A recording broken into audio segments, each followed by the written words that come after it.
Greetings and salutations, everyone. My name is Andrew Kirchhoff, and welcome to my YouTube channel. Today, I'm going to be talking about my top 40 running back rankings for Week 5 of the 2024 fantasy football season. Over the course of today's episode, I'm covering all topics related to the running back position, beginning with matchups. We're going to talk about which defenses are allowing the most fantasy points per game to opposing running backs so that we can identify the most advantageous matchups going into Week 5. After which, I'll transition into talking about my top 40 running back rankings, sharing with you guys my thought process and opinion on each individual player, and of course, presenting statistics in order to justify them. Do not forget there are 4 teams on bye: the Eagles, Lions, Chargers, and Titans. So do not forget, players like Saquon Barkley, David Montgomery, Jahmyr Gibbs are not going to be included in this video. I can guarantee it. I can see it right now. Someone's going to ask in the comment section, where is Saquon Barkley?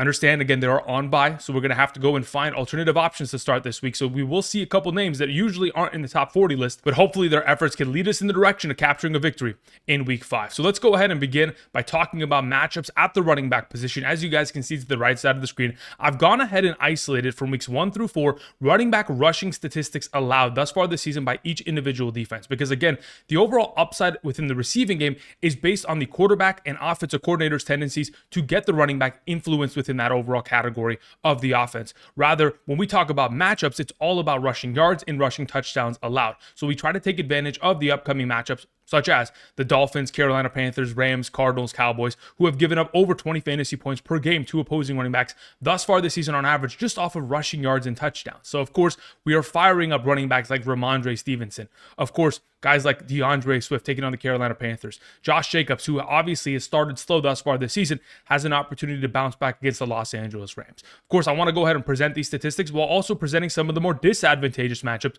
going into the given week. The Minnesota Vikings, the Pittsburgh Steelers, Tennessee Titans, the Chiefs and the Baltimore Ravens, both of those teams allowing less than 3 yards per carry on average to opposing running backs. So obviously, it's not going to be an easy matchup for running backs taking them on, but we'll go ahead and reference back to these statistics over the course of today's episode. I want to now get into talking about my top 40 running back rankings. Again, if you're looking for my thoughts on a specific player, you could travel down to the description of the video. We have timestamps down there while you're down there. If you have not yet already, be sure to check out Underdog. At this current moment in time, if you sign up using code Andrew and make a first-time deposit minimum of $10, not only are you going to be able to claim the first-time deposit offer, but you're going to get my rankings sent to you from my email directly to yours every single Sunday morning for the remainder of the season, weeks 5 through 18. These rankings are by position, by tier: quarterback, running back, wide receiver, tight end, kicker, defense, flex, half PPR, full PPR, all-encompassing rankings in order to help you capture victories and, of course, a 2024 fantasy football championship. So for those of you who are wondering if you're eligible, check out the map to the right side of the screen, sign up today, and, of course, potentially take advantage of the 0.5 total play of Kirk Cousins for Thursday Night Football as the Atlanta Falcons take on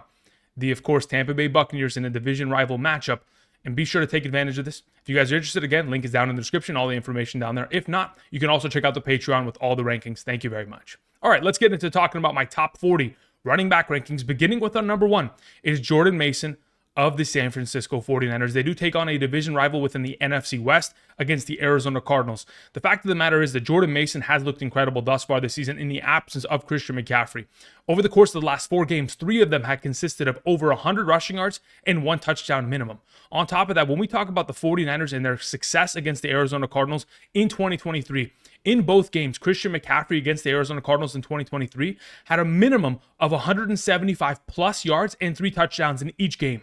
Can you imagine those were the numbers that Christian McCaffrey was putting up against the Cardinals? So I would assume that Jordan Mason is in line for a huge week taking on a division rival. Thus far this season, the Arizona Cardinals are allowing 20.03 fantasy points per game. They are the 4th best matchup at the position. And quite frankly, Jordan Mason should be able to take advantage of it. As of the last 3 games, I mean, again, the LA Rams running backs 53 in a touchdown, Detroit Lions running backs 188 in a touchdown, and Washington running backs 169 and 3 touchdowns. Again, the Arizona Cardinals are in trouble as Jordan Mason should be able to tear them apart this week. Our number 2 is Derrick Henry, who's coming off an incredible performance against the Buffalo Bills. Quite frankly, he has been great all season long. This is 4 consecutive games in which he has put forth with a 1 touchdown minimum, and that's all we can ask. As long as he continues this streak of success, he's going to be implicated for a huge workload and, of course, a huge total of fantasy points taking on the Cincinnati Bengals. Again, a division rival, both these teams very familiar with each other, but the fact of the matter is the Cincinnati Bengals cannot stop the run.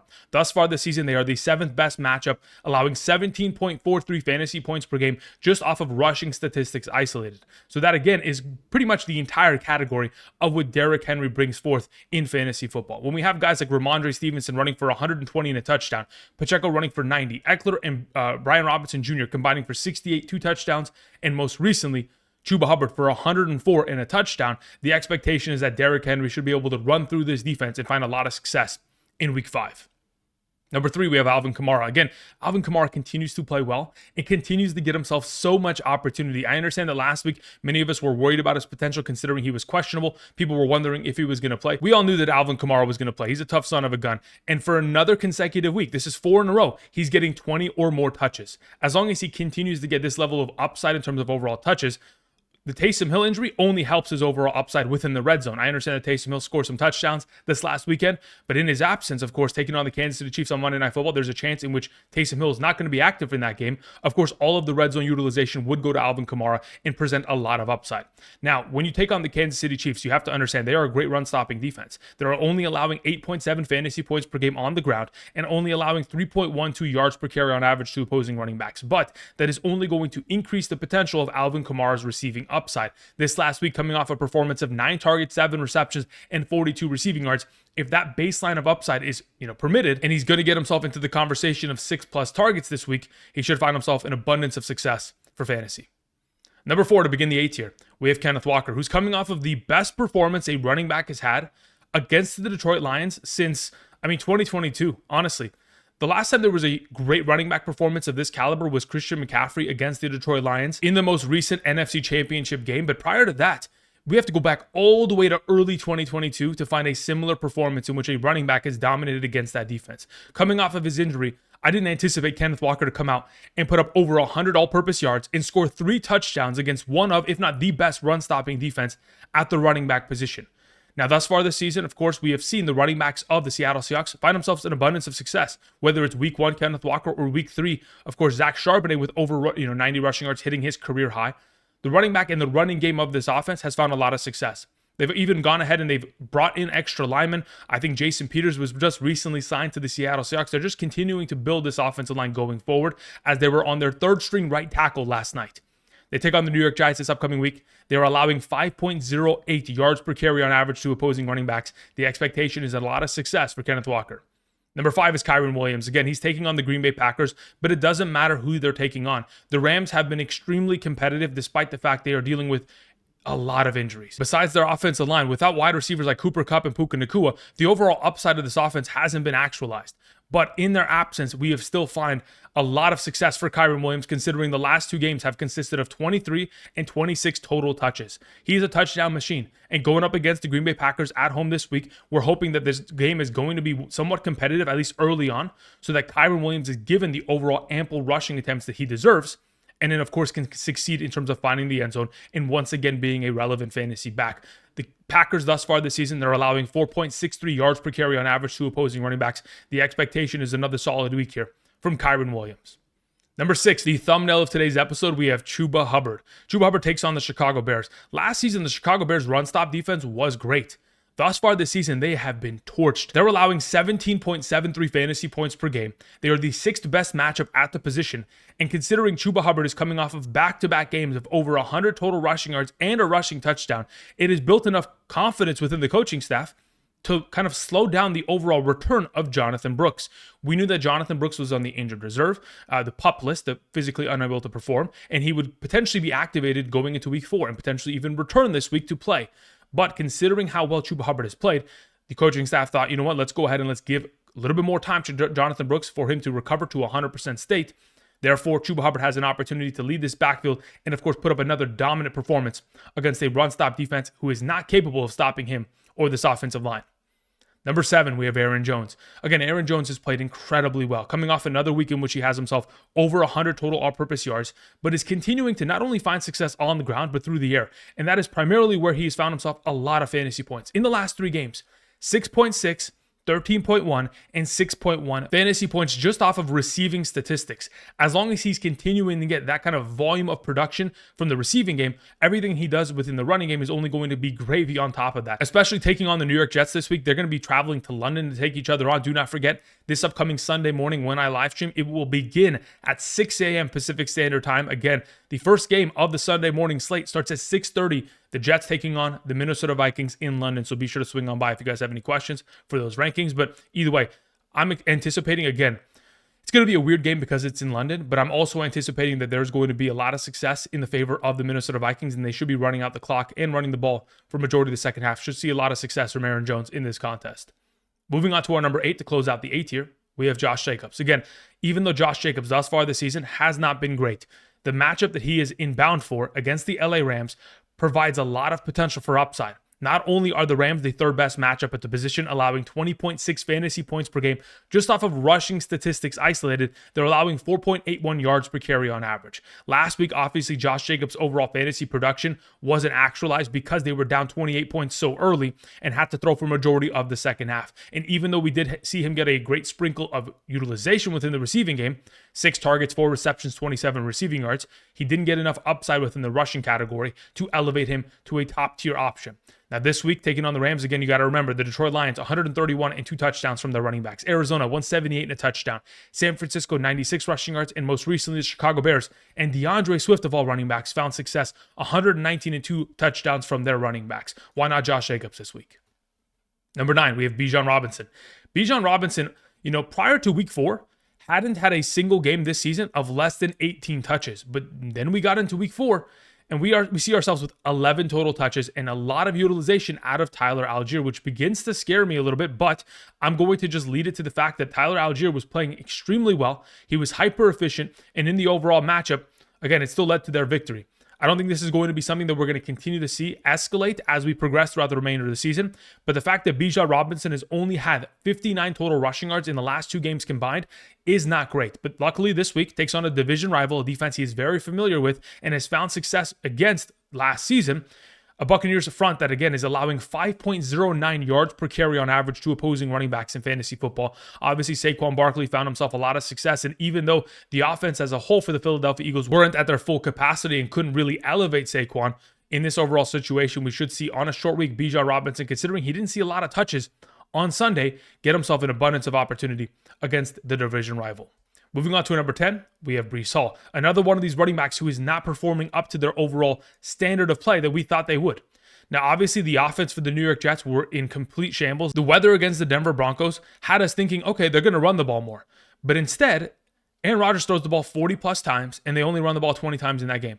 Again, if you're going to have a weather game, I would anticipate that even though Breece Hall had himself 10 rushing attempts for 4 yards, I would think that they would want to give him more opportunities to hopefully eventually break out a run. His longest run of the evening was 3 yards. So just putting it into perspective, now that you have to take on the Minnesota Vikings, an elite defense, considering how banged up the Jets looked, obviously I think the Jets will play better. Typically, those are wake-up call games in which they have to step up because as of right now, Breece Hall is only averaging 3.1 yards per carry. The Vikings are literally the most difficult matchup in terms of fantasy production allowed to opposing running backs, mainly because they're blowing out opposing teams and forcing them to have to throw for the second half of games. So if we're going to be in a situation in which Breece Hall and his rushing upside isn't as high in terms of the potential, the receiving game should be able to suffice within the given week. Moving on to our number 11, we have Brian Robinson Jr. Again, Brian Robinson Jr. always has the threat of Jaden Daniels stealing a touchdown and always has the threat of now with the potential return of Austin Ekeler coming off of the concussion protocol, getting some touches taken away. But ultimately, again, for the last 3 consecutive games, 17 or more touches in every single contest. Not only that, thus far this season, he's number 3 amongst all running backs in terms of red zone rushing attempts inside the 10-yard line. Additionally, he's number 4 within touchdowns in that category. Everything is looking great for Brian Robinson Jr. He continues to be a weekly start for us. And again, takes on the Cleveland Browns. Most recently, the Las Vegas Raiders running backs, again, who are not great running backs, put up a total of 121 rushing yards against Cleveland's defense. My expectation is that this hyper-efficient offense for the Commanders should be able to slice through this Cleveland Browns defense that, again, hasn't been playing well as of thus far this season. Number 12, we have James Conner. The fact of the matter is the most consistent part of the Arizona Cardinals offense thus far this season, and even at the back end of the 2023 season, was the running game and James Conner. And that has continued to be, the only consistent part. Kyler Murray has not been able to find an abundance of success, but again, another week in which James Conner's putting up over 100 rushing yards and finding himself in the end zone. Now they take on the San Francisco 49ers, whose defense is not as elite as it once was. So it gives James Conner an opportunity to find success, similar to which he did last season. In week 15 of the 2023 season, against San Francisco, had himself 16.4 fantasy points, 14 carries for 86 and a rushing touchdown. 3 targets, 3 receptions, 3 receiving yards. So again, we have seen James Conner find success against this defense, and we've also seen other running backs find success against this defense, most recently Kyren Williams. So in this overall circumstance, I do anticipate that the Cardinals will play better going forward, but their most consistent part is running the game. Therefore, James Conner, an automatic start once again. Moving on to our number 13, we have James Cook. I would have loved to see more receiving utilization out of James Cook, especially in a matchup in which they were down so many points so early. But unfortunately, not only did he not see himself receiving utilization besides 1 target, but he also had a red zone rushing touchdown stolen from him by Ty Johnson. Now, if it was Ray Davis who came into the game after like a huge run or something of that exchange, great. But it was Khalil Shakir that set up the play. And on the following play, they bring in the 3rd string running back to steal a touchdown.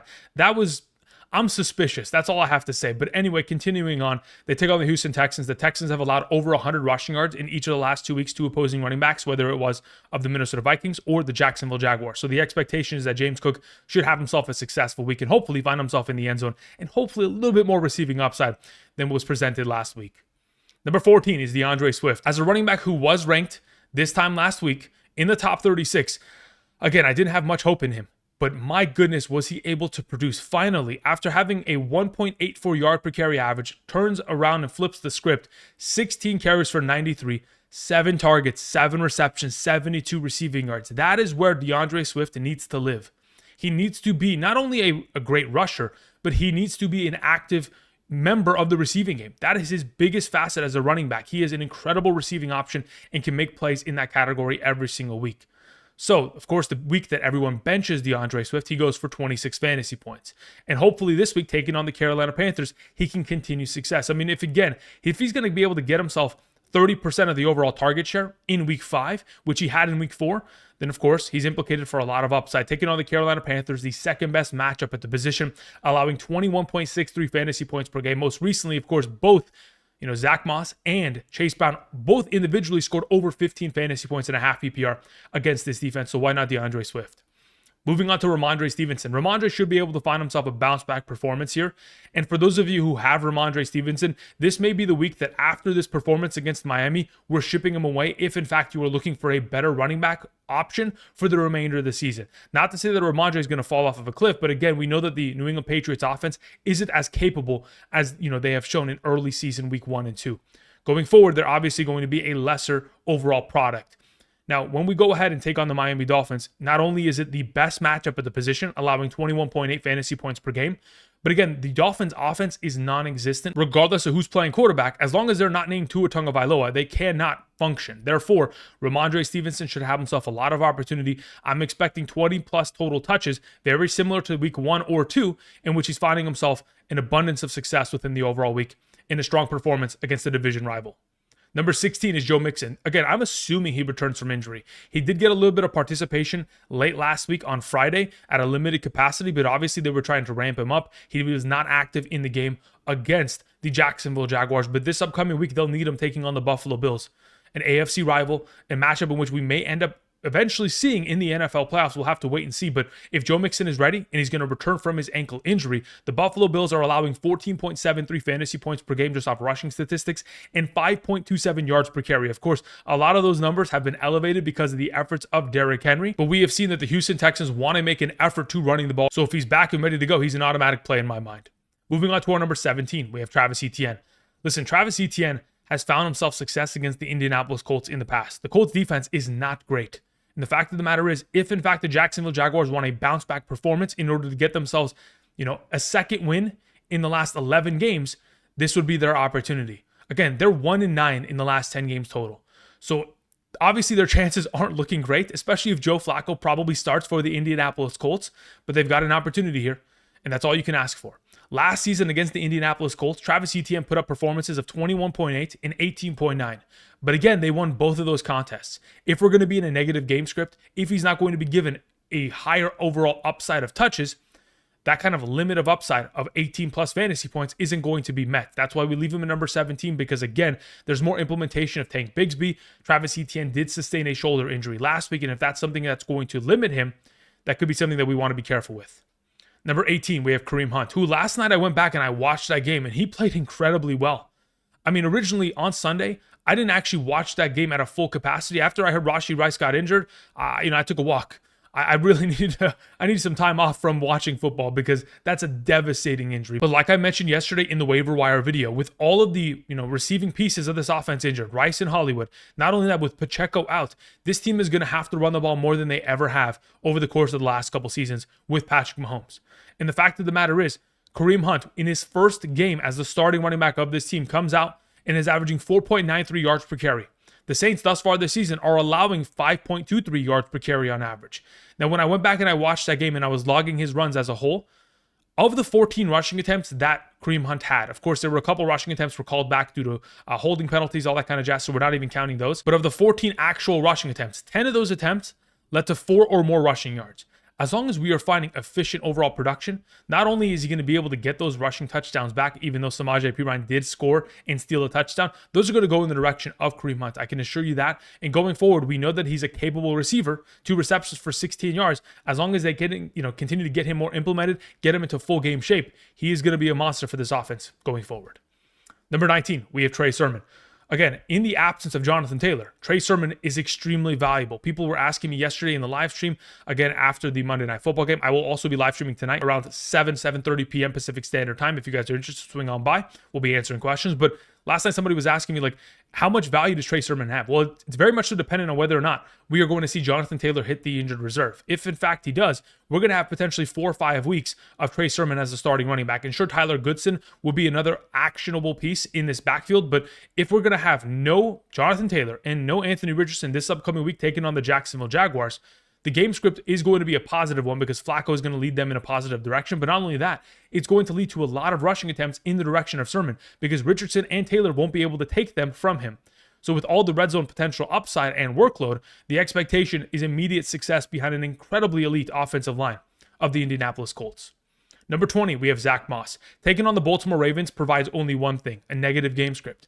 And if, in fact, the Cincinnati Bengals defense does not show up and Derrick Henry runs through this defense, they're going to be clawing their way back into this game for the entirety of the contest. So that's going to mean less rushing attempts, and that's going to mean less Chase Brown because thus far this season, the overall usage within the receiving game in terms of routes ran, in terms of pass blocking ability, in terms of receptions has all favored Zack Moss thus far this season, and even 2-minute drill situations. Therefore, if we're going to be in a situation in which Zack Moss is going to get himself far more utilization than Chase Brown, I would anticipate he'd be a reasonable start within the upcoming week at a top 24 capacity. Of course, when I looked at the matchups between the Baltimore Ravens and Cincinnati Bengals last season, in those games, Mixon was averaging about 65 rushing yards, but then getting himself 4 or 5 receptions in each of those games. So that's where Zack Moss is going to be able to provide value coming off of a week in which he had 4 targets, 4 receptions, 27 receiving yards, and a receiving touchdown. As long as that is an actionable piece, I think there's a lot of upside there. Now, of course, the Ravens are only allowing 2.74 yards per carry, the fewest amongst all teams. They are a very difficult matchup on the ground, but it doesn't mean that Zack Moss still can't be relevant because of the receiving game.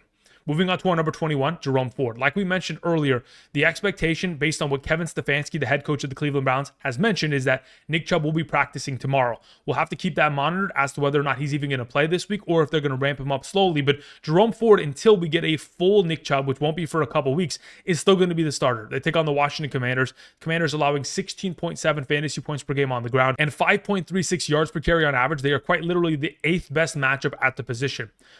Thus far this season, amongst all running backs in the NFL, could you imagine? Jerome Ford is number 3 in terms of all of them in total receptions. So regardless of what the overall ground game looks like, if in fact Washington's going to take a massive lead against, of course, this Cleveland Browns team, we should see a lot of dump offs in the direction of Jerome Ford coming off of a week in which he had 7 targets, 7 receptions, 27 receiving yards. That's the second game this season thus far in which he has had 6 or more receptions, mainly because this offensive line cannot hold. And of course, Deshaun Watson is looking to dump it off before he gets hit. Moving on to our number 22, we have Najee Harris, coming off of a very lackluster performance. That was quite literally his 3rd worst performance of his NFL career in terms of total rushing yards accumulated, with 13 carries for 19 rushing yards. Obviously, amongst all of his performances, that was the worst performance in terms of a yard per carry average. but he still got himself receiving utilization. 6 targets, 3 receptions, 54 receiving yards, barely saved his overall performance. But going into this week has an opportunity of taking on the Dallas Cowboys. Quite literally the 5th best matchup at the position, allowing over 19.5 fantasy points per game. So if we're going to be in a situation in which Najee Harris is going to be far more efficient within the rushing game, we are not going to have Jaylen Warren within the lineup. Of course, we are expecting at least over 10 fantasy points with potential rushing touchdown upside within the matchup. Now, if Justin Fields is only going to continue to take rushing touchdowns away, it does cap his overall potential ceiling, but nonetheless, the opportunity is going to be there in the form of targets and rushing attempts for Najee Harris.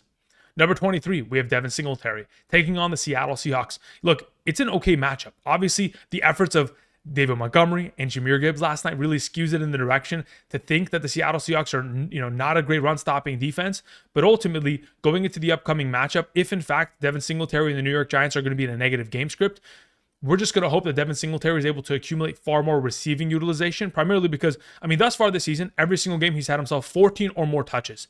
But if he's not going to find himself more than 10, 15 rushing attempts in this game, we're going to have to get him at least 4 or 5 targets within the game for the ultimate potential for upside, which he's certainly capable of accomplishing. Just has to go ahead and find himself those targets because, quite frankly, as of late, Wan'Dale Robinson has been that security blanket in the short yardage game, which has really siphoned a lot of value away from Devin Singletary in this circumstance. Moving on to number 24, Devon Achane. Many of you may have been wondering, when is Andrew going to bring up Devon Achane? Even though the New England Patriots defense is not great. And there are going to be situations in which, of course, perhaps the Miami Dolphins will find success, considering, of course, the Patriots have allowed the 12th most fantasy points per game to opposing running backs, 14.28 per game on average thus far this season. The fact of the matter is the Dolphins without Tua Tagovailoa cannot be trusted. And quite frankly, we cannot trust that Achane, Tyreek Hill, Waddle are going to be relevant until we get Tua returning to the lineup. Therefore, 24 is safe.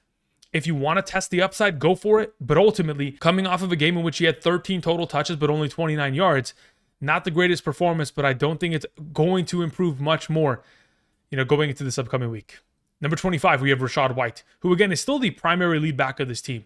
Now, even though he did get a rushing touchdown taken from him from Bucky Irving, he still had just as many rushing attempts, had himself more receiving utilization in terms of routes ran, in terms of total targets, and quite frankly, is still going to be that number 1 back going forward. But going into this upcoming week's matchup on Thursday Night Football in a short week against the Atlanta Falcons, again, the Atlanta Falcons are a middle-of-the-pack matchup in regards to potential rushing, statistics allowed. So there is a potential which Rachaad White can be great, but really, where his overall upside can be met is if they're going to get him far more receiving utilization. K-Dot in the last 2 games has had himself far too many targets.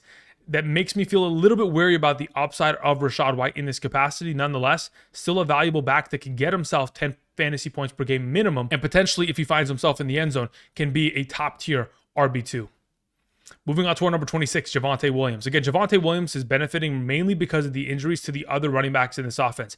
Estime obviously went to the injured reserve. Tyler Batty this last week obviously had his sideline episode. Hopefully he's healthy and getting back to a full recovery. But going forward, again, Javonte Williams is still the primary number 1 back, and he is their most trusted rusher in terms of this offense. So they take on the Las Vegas Raiders, a defense that, again, is the 10th best matchup, and they're allowing the most yards per carry on average to opposing running backs, 5.39 per carry thus far this season. Therefore, the expectation is that if, in fact, Javonte Williams is going to continue to get himself over 10, 15 rushing attempts in a game. Even this most recent game had 5 rushing attempts of over 9 yards. If he's going to have that kind of burst and potential, it could lead to a touchdown and even more upside than the number 26 overall rank within the week, especially taking on the Raiders. Moving on to our number 27, Austin Ekeler. Again, Austin Ekeler in the last 3 games of fantasy football has been fantastic.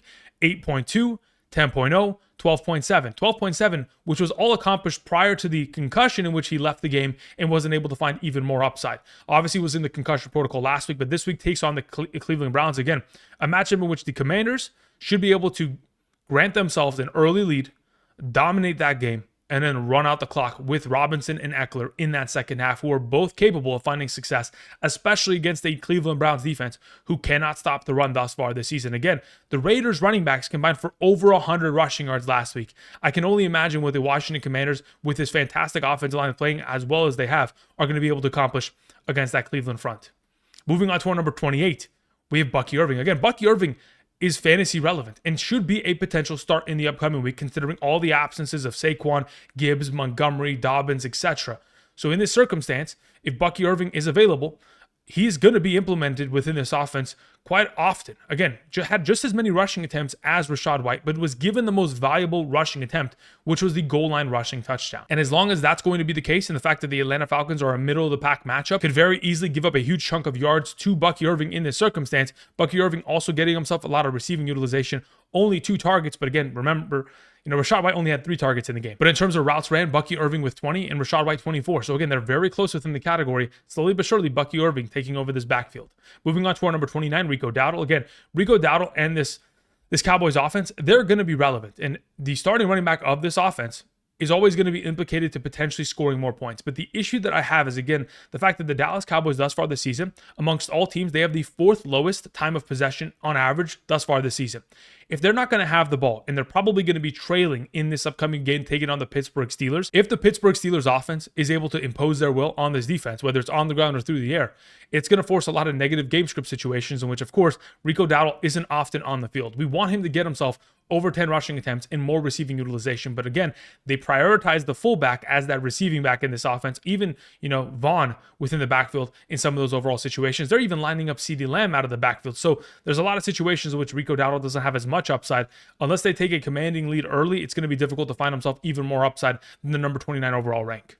Number 30, we have Alexander Mattison. We did hear from Antonio Pierce, the head coach of this team, that he did say that Alexander Mattison is going to get more work. He's deserved it, and he's earned it, and he's going to be able to get himself more utilization going forward. Obviously, Zamir White has fumbled twice already thus far this season, and Zamir White has not looked great as a running back, even in advantageous matchups. Therefore, to Alexander Mattison, not only is he a capable runner, but he's also a capable receiving back that going up against the Denver Broncos is going to see himself a lot of utilization, considering how great this Denver Broncos defense has looked thus far this season.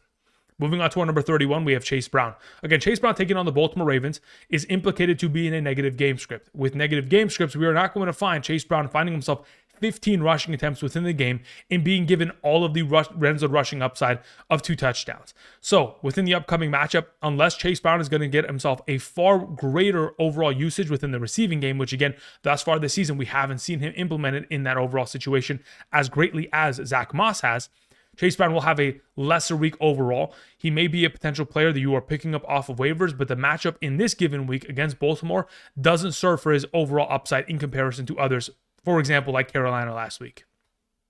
32, speaking of the Baltimore Ravens, is Justice Hill. Like I mentioned in yesterday's waiver wire video, Justice Hill performs incredibly well and leads the offense in receiving in terms of games in which there are kind of highly competitive matchups against AFC rivals. Kansas City week 1, Buffalo week 4.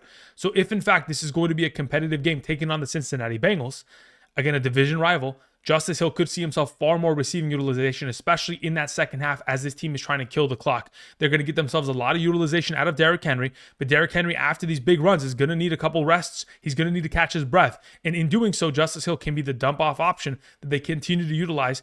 Very similar to last week, 6 receptions, 78 and a touchdown. While, of course, Mark Andrews, Isaiah Likely, and Zay Flowers combined for 2 receptions total as a trio. Moving on to our number 33, we have Braelon Allen. Again, amongst all the kind of handcuff RB2s that we're going to mention going forward that are potential options, he, again, is going to get himself probably the most utilization out of all of them and has been the most efficient.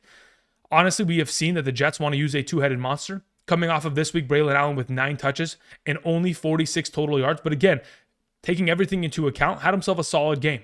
Now, going into this upcoming week against the Minnesota Vikings, my fear is that the Minnesota Vikings take an early lead, and if that's the case, Braelon Allen may not see the field because of the negative game script. But again, considering how much the Vikings like to blitz, they may have to leave Braelon Allen in the backfield often, or at least use him as a check down in order to keep Aaron Rodgers protected, because they're going to be, zero blitzing a lot. Minnesota does it more than any other defense in the league. Moving on to our number 34, Tyler Allgeier. Again, like I mentioned earlier, Bijan Robinson only 59 rushing yards in the last 2 games combined, while we see, Tyler Allgeier coming off of a great week in which he had 10 total touches, but 80 total yards. If we're going to be in a situation in which he's going to be hyper efficient, taking on the Tampa Bay Buccaneers, allowing 5.09 yards per carry on average, again, an advantageous matchup to say the very least. Moving on to Antonio Gibson, just in the same way in which last night we saw Tony Pollard and Tyjae Spears highly relevant against that Miami Dolphins terrible run stop defense. Rhamondre Stevenson and Antonio Gibson can both be relevant. Honestly, I think Antonio Gibson may see himself far more receiving utilization rather than rushing upside, because again, thus far this season, they have kind of leaned in the direction of Rhamondre being that primary runner. but taking on the best matchup at the position, over 21.8 fantasy points per game in that singular category, we may see a lot of Rhamondre and Antonio Gibson in an advantageous matchup in which they may be leading the entire game. Number 36 is Roschon Johnson. Just in the same way in which last week, both Zack Moss and Chase Brown both scored over 15 fantasy points against the Carolina Panthers, why not Roschon Johnson and DeAndre Swift? Of course, Roschon Johnson coming off of a game in which he was given ample opportunity, scored a red zone rushing touchdown, and even though DeAndre Swift still outproduced him highly, mainly because of the volume of opportunity DeAndre Swift got in comparison. The fact of the matter is, it is such an advantageous matchup that as long as Roschon Johnson is in the rotation, he could very easily take advantage of it and be a top 36 option by the end of the week. Number 37 is Emanuel Wilson. My expectation is the Los Angeles Rams are going to lose this game against the Green Bay Packers. Now, they may keep it competitive early, but eventually it will lead to a point in which the Green Bay Packers have a sustained lead and may be able to let Emanuel Wilson off of the leash in the fourth quarter and do a lot of damage, just in the same way in which he did in the second half against the Tennessee Titans a couple weeks back. So if we're going to be in a situation in which, very similar to week 3 usage of Emanuel Wilson, 12 carries for 50 yards, had himself 2 receptions, and scored a receiving touchdown in that category, if there's a possibility of that in the late half of this LA Rams game, he should be relevant. Moving on to our number 38, we have Tank Bigsby. Again, with Etienne dealing with injury, and the fact that Tank Bigsby has quite literally been a better or more efficient runner thus far this season than him, if Tank Bigsby's healthy and they're going to be in a positive game script, we may see a lot more Tank Bigsby within the rushing category in this overall circumstance. Now we move on to our number 39, Zach Charbonnet, who primarily, when we have a healthy Kenneth Walker, is literally just a receiving back. That's it. He's not going to get himself any overall upside within the rushing game. Coming off a week in which he had himself 5 receptions on 5 targets, 39 receiving yards, very similar to week 1, the other week in which Kenneth Walker was active, Charbonnet found himself relevancy, scoring a receiving touchdown. Outside of those scenarios, unless it's a blowout, Charbonnet is not going to get himself much rushing upside, which makes him a lower tier option. Moving on to our number 40, we have Tyler Goodson, the other half of this overall backfield for the Indianapolis Colts in the absence of Jonathan Taylor and, of course, potentially Anthony Richardson. It's not only going to be just the Trey Sermon show. We are going to see a couple sprinkles of Tyler Goodson, who has presented even in 2023 in the absence of Taylor and Zack Moss, that he can be relevant for fantasy purposes. And we're going to go ahead and throw in a number 41 honorable mention, Nick Chubb. Again, we don't know if he's going to be active. He should be practicing as of tomorrow. And based on how that practice goes over the course of this week, they may want to ramp him up and make him active for the game. So again, if he's active, we could potentially start him. But in this overall circumstance, I'd like to give him a week for us as fantasy managers to feel out his overall potential and then understand what kind of usage he's going to get if they're only going to ramp him up slowly. Again, remember last season, Breece Hall weeks 1 through 4 wasn't given much opportunity, but by the time they got to week 5 and the full ramp up began, then he began to take over. So in potentially 3 weeks here, we could see the full potential of a 2024 Nick Chubb. All right, that's going to cover it in regards to my rankings for week 5 of the 2024 fantasy football season. If you enjoyed today's content, click the like button down below. Of course, thank you very much for all the support. If you guys haven't yet already, again, subscribe to the channel. We're making daily fantasy football content, live streaming every day. And again, we are trying to get to 90,000 subscribers. So if you guys could help us accomplish that, it'd be greatly appreciated. Until next time, tomorrow, we'll be talking about my top 40 wide receiver rankings. Have a nice day, and I'll see you guys. Peace.